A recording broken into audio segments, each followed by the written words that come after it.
Futbolda shunday darvozabonlar bo'lganki, ular nafaqat zarbalarni qaytarishgan, balki vaqtni ham to'xtatishgan.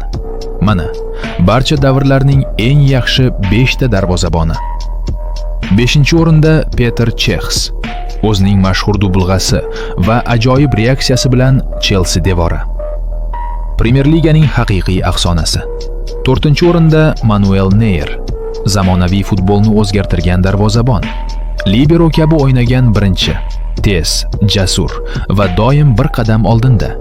Jahon chempioni va Bayernning shubhasiz lideri.